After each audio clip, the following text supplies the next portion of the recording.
Something scary is currently happening in the US economy. Capital expenditures from tech giants like Amazon, Meta, Microsoft, and Alphabet are currently exceeding levels last seen during the dot-com bubble in the year 2000. Back then, many companies witnessed a big stock market crash, even though their capital expenditures only came close to the level of cash flow. Today, capital expenditures from hyperscalers like Amazon, Meta, Microsoft, and Alphabet are already exceeding the levels that caused the dot-com bubble to burst.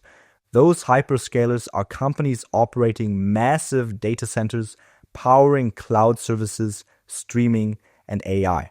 Traditionally, those companies have been self-funded by their own cash flow, but over the last few years, this changed drastically as capital expenditures in the form of data centers, servers, and GPUs jumped from $256 billion in 2024 to a projected $725 billion in 2026.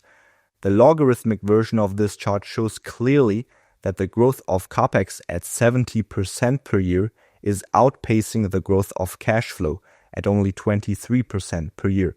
This is happening because hyperscalers are currently turning to debt markets at a scale last seen during the telecom build-out in the year 2000.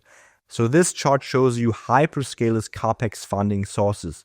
You can see that even though their cash flow grew, it was not enough to fund the growing capital expenditures.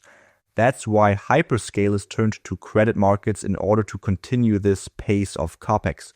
The two main sources of funding have been the corporate bond market and the private credit market over the last few years. Between 2020 and 2024, those two sources made up around 1/10 of cash flow.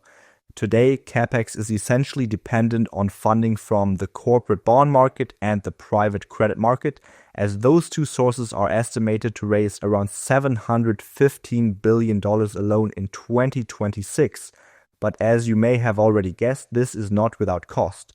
Because even though hyperscalers' valuations have been rising over the last few years, the divergence between hyperscalers' capital expenditure growth rate and the growth rate of actual revenue has also been rising. This gap has grown to 46%, which means that CapEx growth is 46 percentage points higher than revenue growth. In comparison, telecom companies had a gap of around 30% back in the 2000s. This illustrates clearly that CapEx is ultimately limited by cash flow, because as this gap rises, investors and creditors start to think twice about investing in these companies, decreasing the hyperscalers' ability to fund further spending. Now the question is, have we already reached this point? Well, if you take a look at the balance sheets of these hyperscalers, you can actually see that their leverage multiple at 0.55 is significantly lower than the broader investment grade market average of 2.9.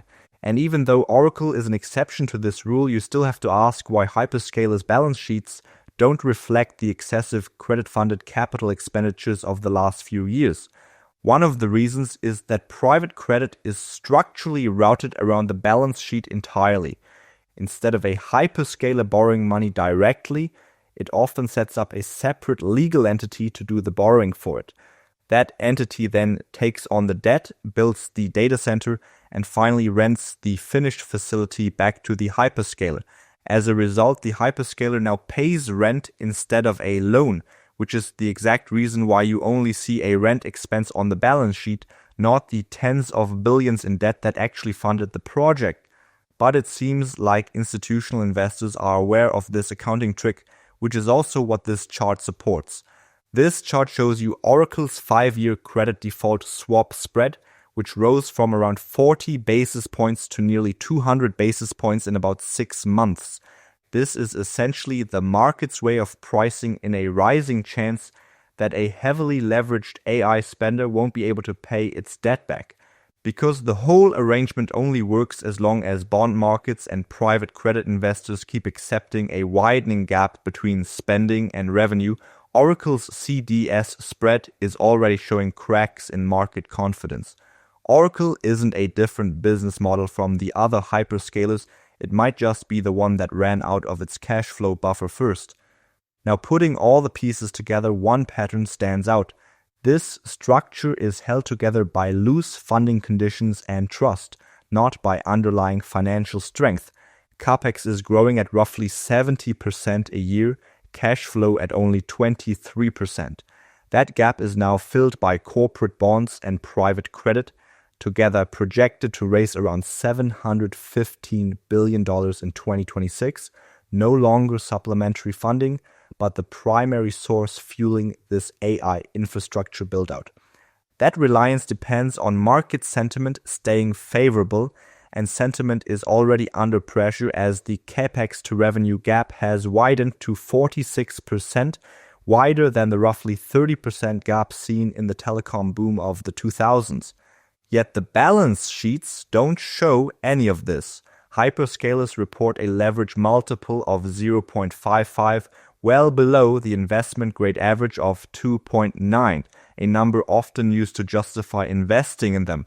But private credit is structurally routed around the balance sheet, and institutional investors have started to see through this, as Oracle's 5-year credit default swap spread has risen from around 40 to nearly 200 basis points in just 6 months.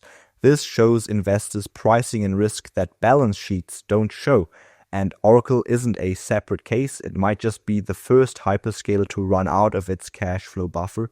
So we at Kronos come to the conclusion that this has the potential for a crisis similar to, or even worse than, the dot-com crash.